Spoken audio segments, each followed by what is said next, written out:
امریکا نے پاکستان کا military training programme معطل کر دیا۔ امریکا نے پاکستان کو U S naval war college اور سائبر سیکیورٹیز کے پروگرام سے بھی فارغ کر دیا۔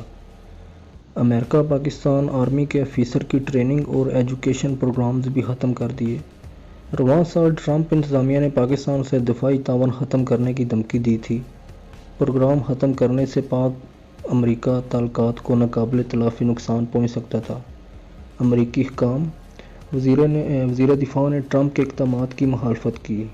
امریکہ سے ایسے اقدامات پہ کیوں مجبور ہوا؟ کیونکہ پاکستان نے خاموشی سے بہت بڑے کام کیے اور باجوہ ڈاکٹرائن کامیاب ہو کر چھا گئی۔ امریکہ کو زور سے لات مار کر باجوہ ڈاکٹرائن نے بھگا دیا۔ اب پاکستان اس خطے سے امریکہ کا نکال کر اس کا برا حشر کرنے والا ہے۔ پاکستان نے کسی قسم کا دباؤ قبول نہیں کیا اور الیکشن کی سلیکشن میں امریکہ کو آنکھیں دکھا دی اور پاکستان میں موجود اس کے چیلوں کے ساتھ جو حشر ہوا پوری دنیا دیکھ رہی ہے۔ اب پاکستان کو جو چاہیے تھا لے چکا ہے۔ پوری دنیا کی فوجیں پاکستان کے ساتھ جنگی مشقوں میں حصہ لینا چاہتی ہیں کیونکہ اس پاکستان دنیا کے سب سے طاقتور اتحاد نیٹو کو شکست دی۔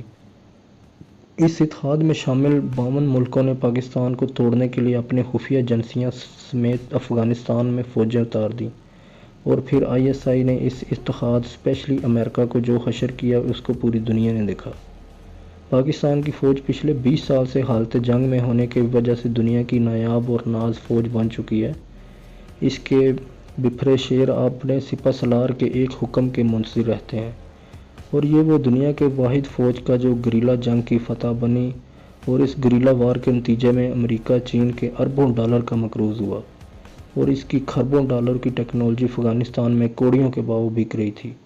اب پتہ چلا کہ مشرف نے کیوں ڈبل گیم کھیلی۔ اس کا سب سے پہلے پاکستان کا نعرہ لگا کر اربوں ڈالر لیے اور امریکہ کے چھت کے نیچے خاموشی سے میزائل ٹیکنالوجی میں لگا کر آج دنیا کی جدید ترین MRIV سسٹم بنا ڈالا جو صرف 3 دنیا کی سپر پاور کے پاس ہے۔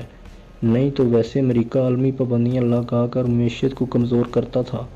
الحمدللہ اب پاکستان بھی اس میں شامل ہے جو بیک وقت 12 ایٹم بم ایک ہی میزائل میں مختلف جگہوں کو ایک ہی وقت میں ہٹ کر سکتے ہیں۔